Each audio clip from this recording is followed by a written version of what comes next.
Hey, it's Tyler from Theory of a Deadman. You're hanging with Here to Zen.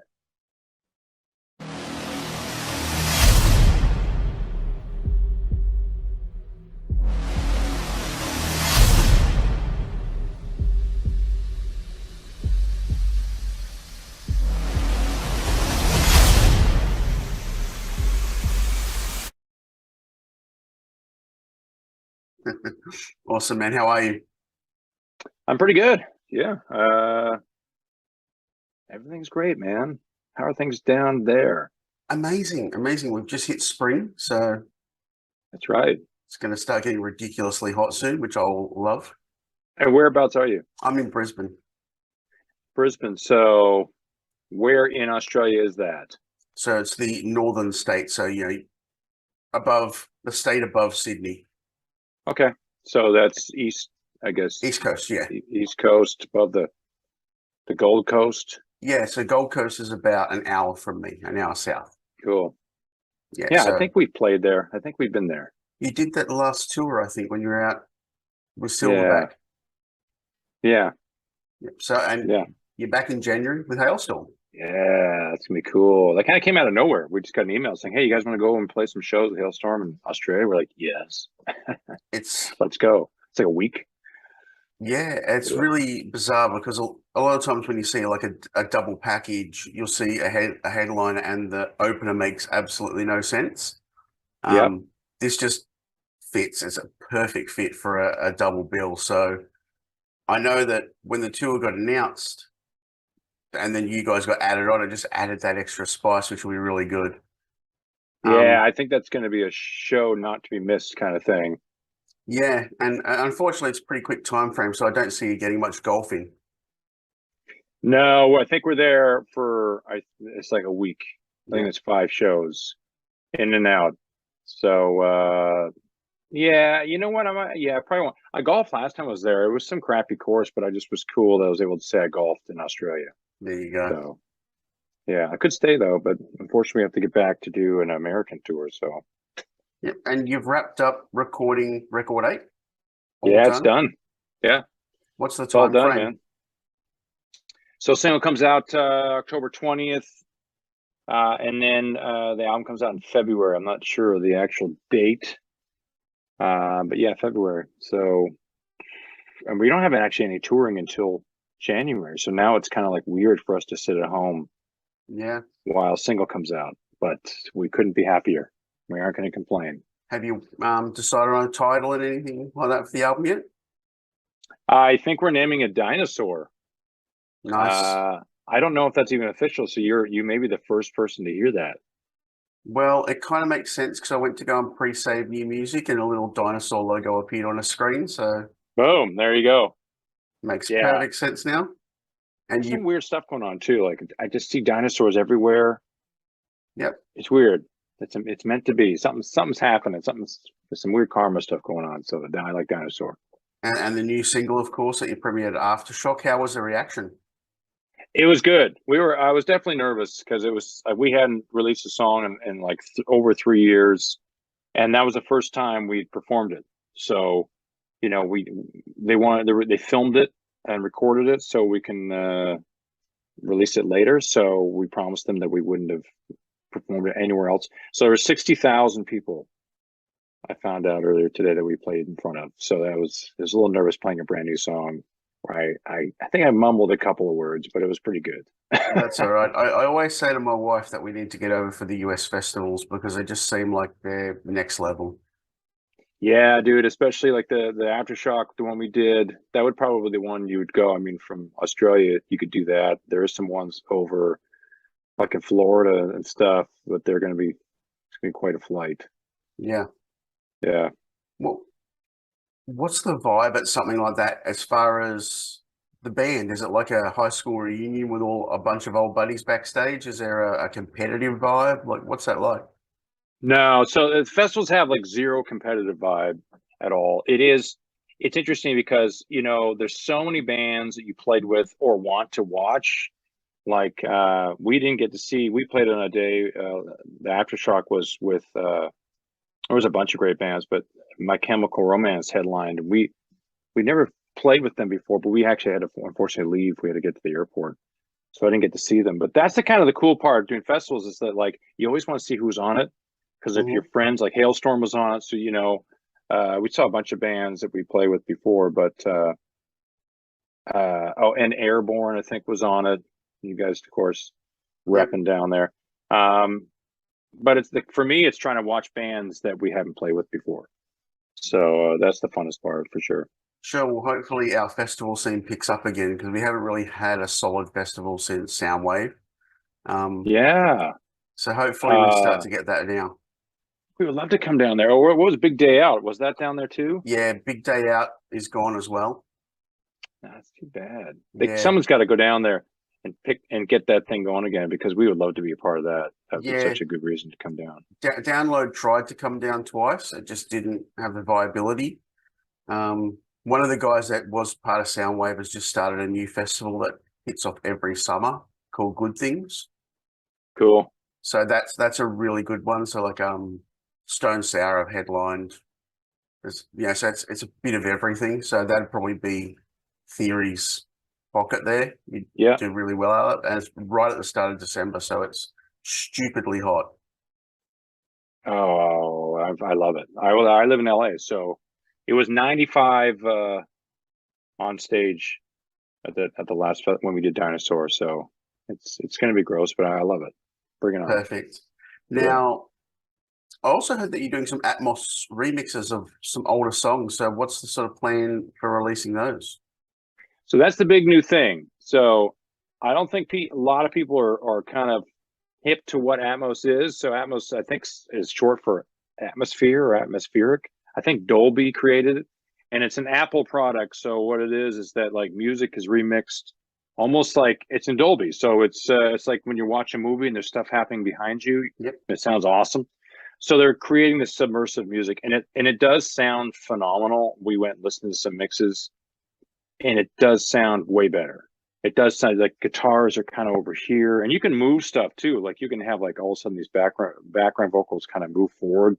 And I guess it's really awesome. It's just, I think you just got to get people on board. Like, like everybody, even myself, I'm old school. So getting me to do anything new, it's tough. It's basically a natural progression. Like we went VCRs to DVD to Blu-ray, kind of thing. I think I've still got a VCR in the garage. Dude, a friend of mine had laser disc. I remember he had Terminator 2 on laser disc, and it was like this big. Remember the laser disc? Yeah. There was some like a reflective vinyl album. Yeah. So I hope Atmos takes off, but we're all on board. We're going to release all our stuff on Atmos, I think, this year, next year, I think. So I'm pumped for that. The one thing I've actually got to ask is, last year you did a collaboration with Corey Marks. I think you had Hook, the ex-Death Punch guy, in the clip. It's a really amazing song. Like, who are people you'd really love to collaborate with, and how do you choose who to collaborate with? It's crazy. During COVID, I got a lot of emails asking to sing on a ton of stuff, and I did sing on some stuff. Some stuff didn't get released. But yeah, the Corey Marks thing was really cool. He's a fellow Canadian. It's kind of rock country. It's almost like outlaw rock, outlaw country. Yeah, Jason Hook played guitar on it, played the guitar solo. So we were in a music video together, which was a lot of fun. Another Canadian. But yeah, who? Dude, I don't know. That's like endless. It could literally be anybody from like.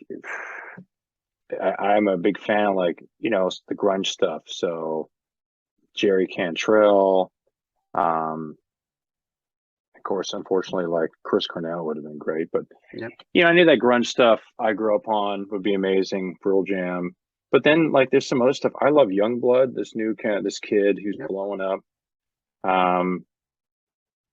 We found out a couple times. We actually had him, and he came in London. We played him Dinosaur, our first single, and he was digging it. So he'd be really cool to do something with. And kind of out there, who I love is Tove Lo. You know who Tove Lo is? I've heard the name, not the music. She's like a pop singer from Sweden, but she's really good, and she's kind of like, I don't know, she's really out there. So she's She's really cool. Maggie Rogers. I don't know. The list goes on and on. Cool. Now back to the new album. Do you see a second single out before release date? Yeah, I think they've already picked a Grat track. That's the new thing, right? They pick tracks that they just throw to the audience. Yep. Which is a little nerve-wracking, because then if the audience is like meh, then you're like, well, shit. Yep. That was our second single. So there's a song called Two of Us, or Stuck is what we're calling it. That's I think that's going to be really big. I think that's the first Grat track that comes out December 2nd. Yep. So I think that's a great track. It's a kind of a fun track. I think once people hear it, they'll be like, oh, okay. They'll know it. As soon as they hear it, they'll know what it is. So I think it's a really good song. Perfect. There's been a pretty big resurgence in the harder rock music hitting the mainstream, which is really great. Like, so for today, for you in the States, the new Skid Row album would be out. New Alter Bridge is out. Yeah. It's almost like the fans aren't scared anymore to embrace new rock music instead of just what's thrown at them through a shuffle list. So are you finding that as an artist that there's a bit more of a resurgence again? Yeah, I don't know if it's necessarily rock. I think it's almost like this with streaming. It's the same with TV shows and movies, where like I can't keep up anymore with all these TV shows, because I think now there's just this freedom now. Like for us, like we feel like the future for Theory of a Deadman is just a complete freedom to be able to do whatever we want. Because yeah, there was kind of this the record industry was controlled solely by the people that had all of the money with payola and stuff like that. But now that the fans control what is hot or not with streaming, you can immediately see what is doing well. So I think you're seeing a lot more bands, especially like rock and metal bands, that aren't necessarily needing a major label to put together some huge packet and promo and all that stuff. They're just releasing music whenever they want, and the fans are just can get it immediately for free. Yep. You know, so yeah, we're excited. This couldn't be a better time, to be honest. Do you guys ever think about product placement for your songs? Like, you know, everyone's been on the kick with Metallica and Stranger Things and stuff like that. But do you guys ever go, hey, we've just finished this great collection of songs. We need to see what we can push into the TV and movie or sports world? No, it's so difficult. We have obviously all the people, the label, the licensing department, and our publishing company, Warner, who do all that. But you can imagine the competition, right? Yep. So we are down. Like if someone wants to use one of our songs for a TV commercial or something, 100%. It all goes under the same kind of umbrella of promoting your music to the masses. We would never want to say, okay, that's enough. Nobody else can listen to our song. That's ridiculous. Yep. So for us, it's the same. If we get on a Colgate commercial on our songs, why would you say no? That would be ridiculous. So yeah, Metallica also, as they get older, for them, they want to get that new generation of metal fans. Why would you not? Right? Smart thing to do. Exactly. And speaking of getting older, you're 20 as a band. Now, if you had to go back in 20 years, if you could do the DeLorean and go back and give yourself career advice, what would it be? You know what? In the beginning, I would say it was tough for me. I'm a lot better now, but in the beginning, I was very introverted. I was very nervous. Wasn't a people person. So it was tough going on tour and being around people all the time. So I would say go back and just tell myself to chill out, have fun, and meet people, talk to people, hang out more. Other than that, that's it. Everything has just been a blast.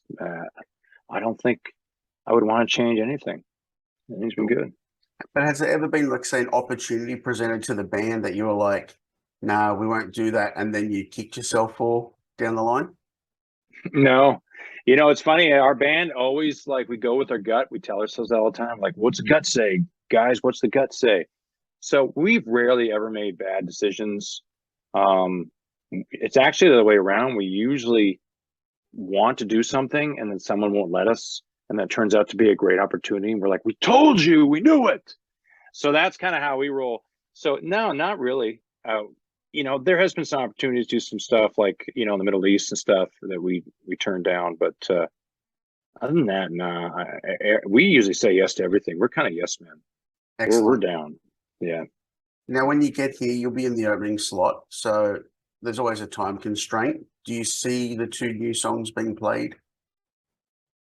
Yeah. The focus is definitely going to be on the new music. So I'm going to assume we have 45 minutes.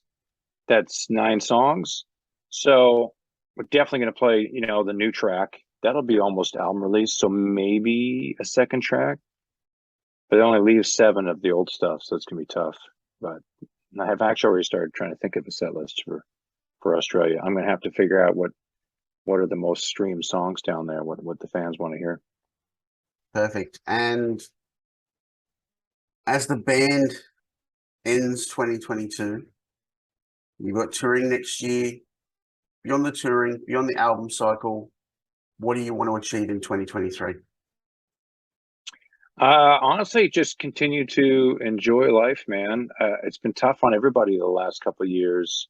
I'm not going to complain from my perspective, but I think